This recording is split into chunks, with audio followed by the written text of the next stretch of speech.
One of my heroes, Carl Sagan, said that extraordinary claims require extraordinary proof. So for instance, if I told you this morning I had a bagel for breakfast, you wouldn't say, prove it. I need evidence or I don't believe it. That's crazy.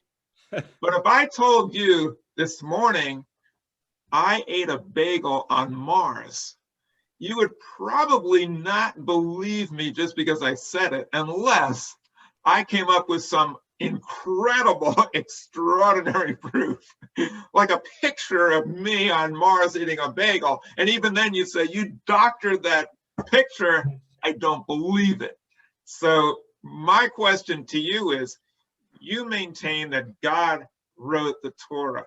To me, that's an extraordinary claim, that the supreme intelligence of the universe came down to primitive Bronze Age people and dictated an infallible doctrine that contains all proof or all truth and no error. That's an incredible statement to me. And my question, and I believe you also said the same thing more or less about the Talmud, that it reflects oral law eventually written down, which is an extraordinary claim. The Christians make the same claim about their scripture, and Muslims do too, and so do the Buddhists and all these others. So my question to you is, in our last remaining sessions, is do you have extraordinary evidence or proof to support that extraordinary claim, or do you maintain that we as Jews should just accept it as faith without any such evidence, or is it a combination? It's an excellent question. It's a fundamental, a question of fundamental importance, I think, in Jewish philosophy and in Jewish thought. It is not an easy question to answer.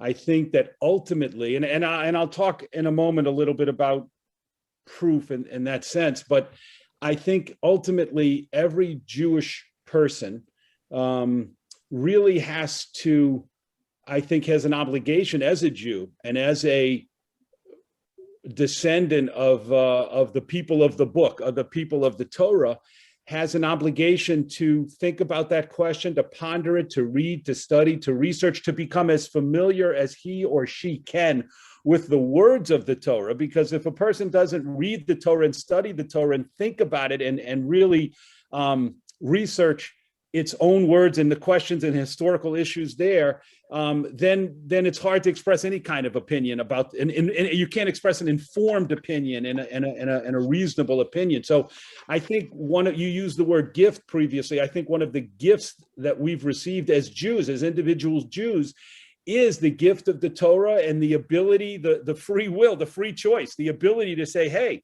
let me study this. My ancestors thousands of years ago, risked their lives and gave their lives up to the present time. Jews have sacrificed and dedicated their lives to preserving the values and the lessons of the Torah. Let me at least study this and read it and discuss it, as we do in a small way every week. This is an excellent example. Our weekly session is devoted to, at least in part, devoted to studying the weekly Torah portion. I think that's a beautiful, beautiful thing. And ultimately, each person has to decide for himself or herself.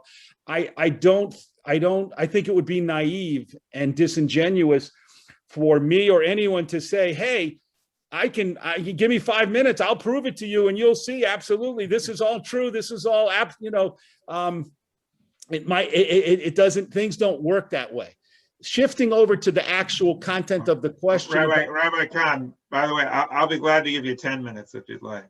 Okay, 10 minutes I might be able to do.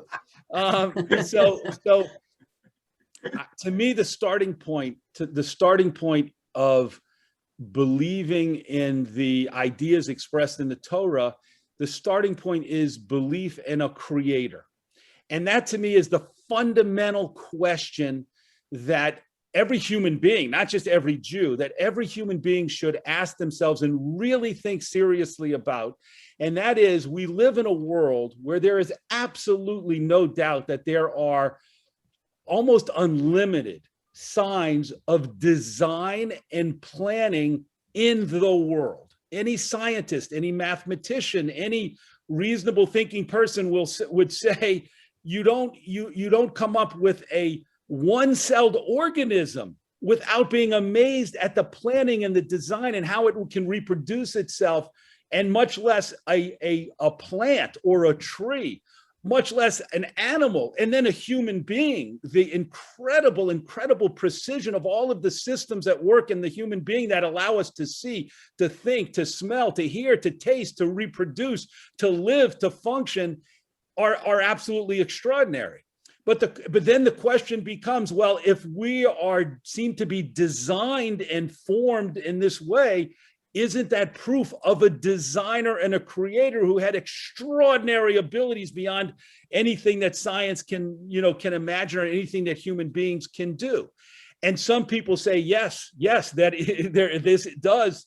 The universe itself and all of its systems and the planets and the stars and the constellations prove there has to be a designer, and we call, or some people could call that designer God, or you could call it the creator or the designer. And that being is in terms of abilities and knowledge and engineering skill and know-how is beyond anything that exists in the world. There's nothing human that can possibly compare to it. And other people take a very different approach. And that approach is to say that there is no designer, there is no creator. And the fact that there appears to be so much design and in the world, and so many systems that function and depend upon each other, is just random chance that developed over billions of years. And if there are billions of years to talk about, that anything can happen over time, and one thing can lead to another thing, and evolution can cause all of these amazing things. But never make the mistake, according to this school of thought, the second school of thought, never make the mistake of saying, because there's design and intricate design, seemingly there must be a designer or a creator. No. This all happened randomly. It all happened by chance. We're all here by chance. We all exist by chance. There is no creator or designer. To me, that's the fundamental question. And I would submit, and I lead my life based upon this idea, I would submit that for reasonable people, the universe proves that there's a designer and a creator.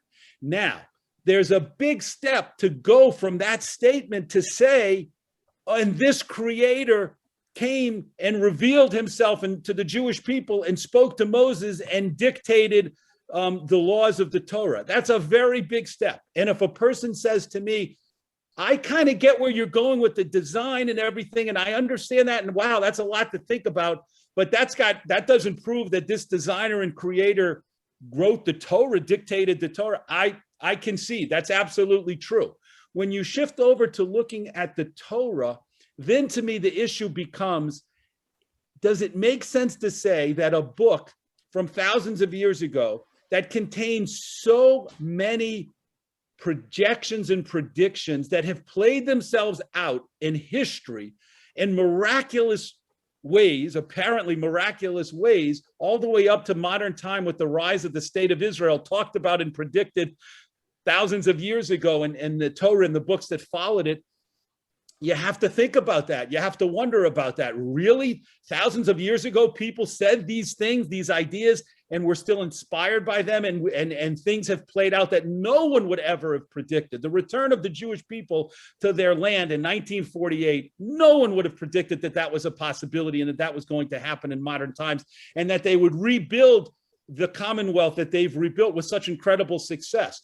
So I can't offer, I wish I could. I wish I was knowledgeable enough and scholarly enough to be able to say, let me send everyone a copy of my book that proves all of these things, but I can't do that. And I don't have the knowledge and the skill to do that. But for me, that first point about the universe proving a designer creator is, for me, is rock solid. I really believe in that. And then the second idea of the Torah coming from God, I get that that's a very hard pill to swallow and not something that could be easily proven.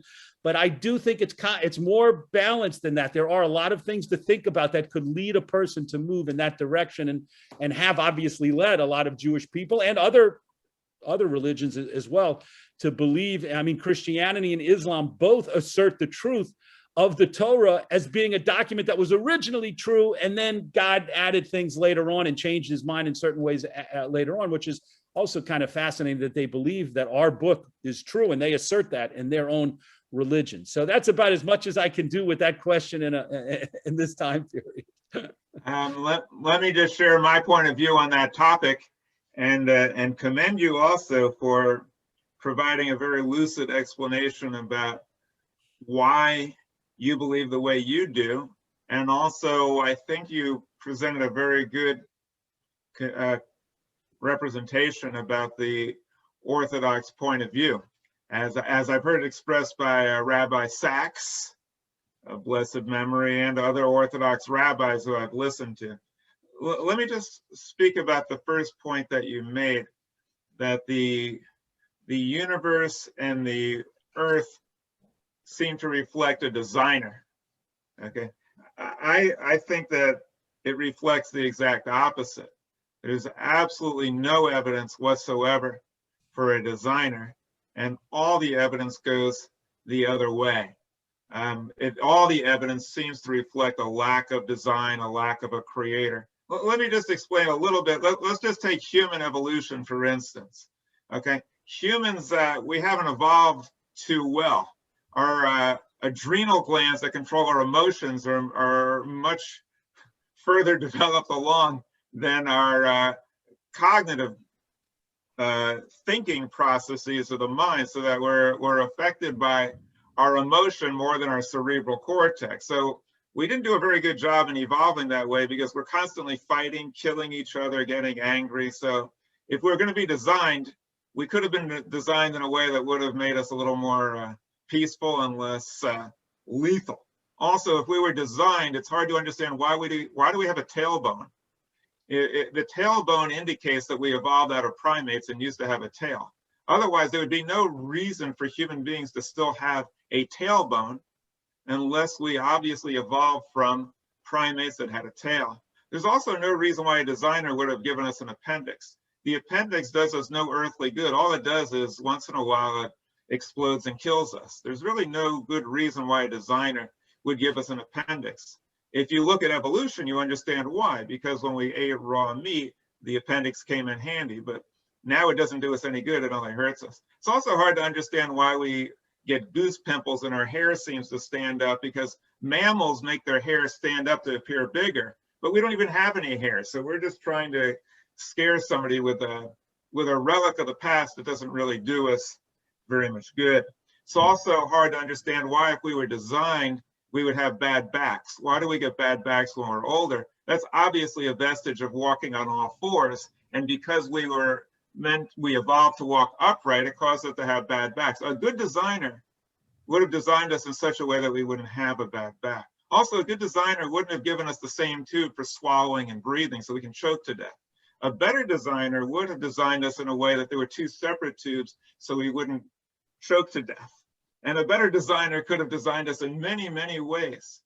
And when you talk about the incredible senses that we have, like hearing and seeing and the sense of smell, these things are wondrous indeed, but they all clearly evolved.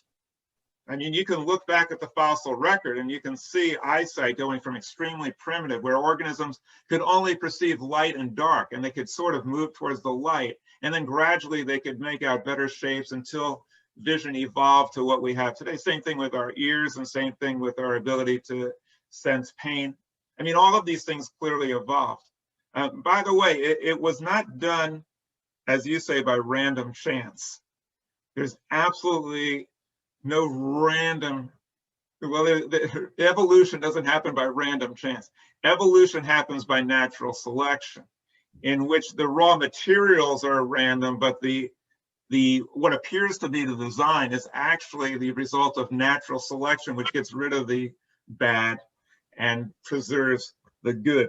So there's absolutely no indication that we're designed. If we were designed, then the designer did a horrible job, because for about 2 million years, human beings had an average lifespan of about 25 years. And we lived in misery and suffering and fear, and we were designed in such a way that our life was horrible for about 2 million years, until we started coming up with some modern medicine that helped a little bit. Also, 98% of all species that ever lived have been destroyed and went extinct, some design. Also, if you look at the universe, most of the planets and the stars have been destroyed, cataclysmic destruction. So there's just random massive chaos and destruction going on. So to me, it doesn't speak of a designer. But you are right. Even if there was a designer and a creator, to get from there to God writing the Torah is a huge insurmountable leap. Now, your evidence that you put forward that I heard was, well, they predicted the return of the Jewish people to Israel. That's an incredible prophecy. That proves to me, that's the incredible, extraordinary proof that proves it to me. Except the only problem is that that prophecy was reporting something that happened in the past. Because the prophecies of the Jews returning to Israel happened repeatedly in the past. It happened when the Jews came back out of Egypt and they returned back into Israel. It happened when the Jews were in Babylonian captivity and they returned back into Israel. Both of those things happened before the Torah was canonized.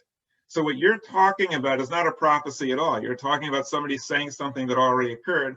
And what was obvious in Jewish history is the Jews were constantly exiled and coming back, exiled, coming back. So to predict that the Jews were going to return to Israel would be about the same as predicting that a kid would probably get a B in math one day because it keeps happening every once in a while. There's absolutely, I would maintain, zero evidence, zero prophecy in the Torah to support that extraordinary claim. And the Christians make the same claim about Christian scripture. Oh, they fulfilled all these prophecies, which of course they didn't. And the Quran also says that they fulfilled all these prophecies, which of course they didn't either. Which is why from my father, I learned to believe, based on evidence and science, that the Torah was written by human beings, not by God. I know that's a pretty heavy subject, and I agree with you on this, Rabbi Kahn, that it is something that every Jewish person should think about long and hard, because it will determine everything about their Jewish beliefs. It'll determine their entire worldview. And before we take a view of agreeing with Rabbi Kahn or agreeing with me, I think every Jewish person and every non-Jew should study hard and learn and make their own decision based on, hopefully, on the evidence. But I am glad that you didn't say that we should just rely on faith, because I think that's a very dangerous way to form our beliefs.